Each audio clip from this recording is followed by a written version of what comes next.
Hi, welcome back to our channel. నా పేరు బిందు. ఈరోజు వీడియోలో Italian recipe pink sauce pasta and restaurant స్టైల్లో చేస్తున్నాను. మీరు ట్రై చేసి డెఫినెట్గా కామెంట్స్లో చెప్పండి, చాలా టేస్టీగా ఉంటుంది. సో ప్రాసెస్ అనేది స్టార్ట్ చేస్తున్నాను. ముందుగా వాటర్ని బాయిల్ చేసుకుని స్టవ్ ఆఫ్ చేసిన తర్వాత నేను 2 లార్జ్ సైజ్ టొమాటోస్ని బ్యాక్ సైడ్ ఘాట్లు పెట్టుకుని 2 టొమాటోస్ని వాటర్లోకి వేసేసుకుంటున్నాను. వేసుకున్నాక 2 మినిట్స్ వరకు అలానే వదిలేయాలన్నమాట. అప్పుడు స్కిన్ అనేది లూజ్ అవుతుంది. సో ఇలా లూజ్ అయిన తర్వాత టమాటోస్ని 2 కూడా తీసేసుకుంటే సరిపోతుంది. సో ఇదే వాటర్లో మనం వేసుకుంటున్నది పాస్తా అనమాట. 1 బౌల్ పాస్తా. నేను స్ప్రింగ్ పాస్తా యూస్ చేస్తున్నాను. డిఫరెంట్ కైండ్స్ ఆఫ్ పాస్తాస్ ఉంటాయి. సో నేను ఈ మోడల్ యూస్ చేస్తున్నాను. పాస్తా వేసేసుకున్న వెంటనే ఒక 1 table spoon olive oil or any flavourless oil అనేది వేసేసుకుంటున్నాను. అండ్ పాస్తాకి సరిపడగా కొంచెం సాల్ట్ అనేది వేసుకుంటున్నాను అనమాట. పాస్తా 80% కుక్ అయితే సరిపోతుంది. అండ్ పక్కన పెట్టుకున్న టమాటోస్ ఉన్నాయి కదా, చూసారు కదా, ఈ విధంగా ఈజీగా పీల్ ఆఫ్ అయిపోతుంది అనమాట స్కిన్ అనేది. సో ఘాట్లు పెట్టుకోవడం వల్ల. సో 2 టమాటోస్ని పీల్ ఆఫ్ చేసేసుకుని క్యూబ్స్గా కట్ చేసుకుని వీటన్నిటిని కూడా మిక్సీ జార్లోకి వేసేసుకుంటున్నాను. వాటర్ యాడ్ చేయకుండా ఫైన్గా ప్యూరీగా టమాటో ప్యూరీగా బ్లెండ్ చేసుకుంటే 1 కప్ అనేది వచ్చింది. సో అది పక్కన పెట్టేసుకుందాం. అండ్ నెక్స్ట్ ప్యాన్లో 2 table spoon olive oil or any flavourless oil and 2 table spoon butter add చేసుకుని 1/4 మైదా అనేది లమ్స్ లేకుండా లోలో పెట్టుకుని సిమ్లో పెట్టుకుని మిక్స్ చేసుకుంటున్నాను. ఇప్పుడు 1 కప్ కోల్డ్ మిల్క్ అనేది స్టెప్ వైజ్గా వేసుకుంటున్నాను. సో కోల్డ్ మిల్క్ వేసుకోవడం వల్ల ఏంటంటే లమ్స్ అవి ఎక్కువ ఫామ్ అవ్వన్నమాట. అండ్ స్టవ్ ఆఫ్ చేసేసి 1 స్పూన్ కావాల్సినంత salt and 1/2 spoon pepper powder add చేసుకున్నాను.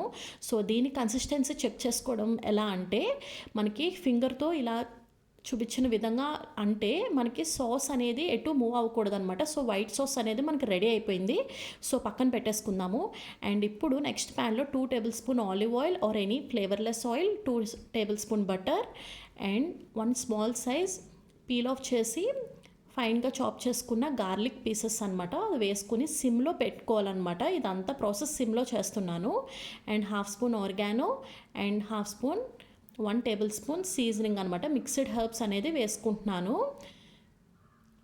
ఈ ప్రాసెస్ అంతా లోలో చేయడం వల్ల ఏంటంటే మనకి ఆయిల్స్ అన్ని రిలీజ్ అయ్యి మంచి అరోమా అనేది వస్తుంది అనమాట.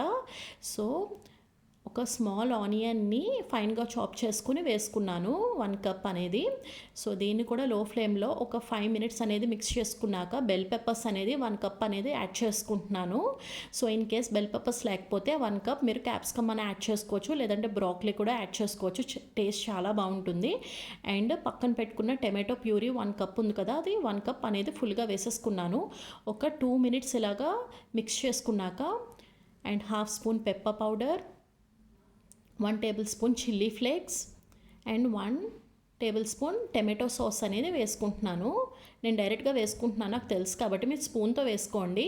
అండ్ నేను నా దగ్గర పాస్తా అండ్ పిజ్జా సాస్ ఉంది, అది కూడా వేసుకుంటున్నాను 2 table spoon. In case pasta and pizza sauce లేకపోతే 2 టేబుల్ స్పూన్స్ షెజ్వాన్ చట్నీ అనే వేసుకుంటే సరిపోతుంది. నేను వేసుకున్న తర్వాత 5 మినిట్స్ లిడ్ పెట్టేసుకున్నాను లో ఫ్లేమ్ మీద.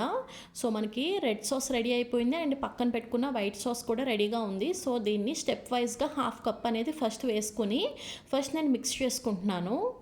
సో చూసారు కదా, లైట్ పింక్ కలర్లోకి వచ్చింది.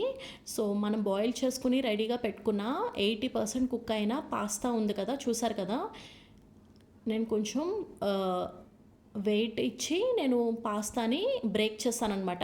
వెంటనే చిదిపేయకూడదు. సో మనకి 80% కరెక్ట్గా అలా కుక్ అయితే సరిపోతుంది. సో నేను స్టెప్ వైజ్గా ఇలా పాస్తా వేసుకుని మిక్స్ చేసుకుంటున్నాను. రిమైనింగ్ వైట్ సాస్ అనేది ఇంకా బ్యాలెన్స్ ఉంది కదా, సో అది కూడా ఇప్పుడు వేసేసుకుంటున్నాను. సో దీనికి కరెక్ట్ మెజర్మెంట్స్ ఏంటంటే 1 కప్ టమాటో ప్యూరీ అయితే మనకి వైట్ సాస్ ప్రిపేర్ అయిన తర్వాత 1 కప్ అనేది రావాలి. సో 2 మనకి ఈ పాస్తాలో మొత్తం అంతా సరే యూజ్ అయిపోతుంది అనమాట. బట్ ఏంటంటే స్టెప్ వైజ్గా వేసుకోవడం వల్ల మనకి అలా అనిపిస్తుంది. సో చూసారు కదా, మీరు క్రీమీగా తింటారా, వెట్గా తింటారా, మరీ డ్రైగా తింటారా అనేది దాన్ని బట్టి సాసెస్ అడ్జస్ట్ చేసుకుంటే సరిపోతుంది.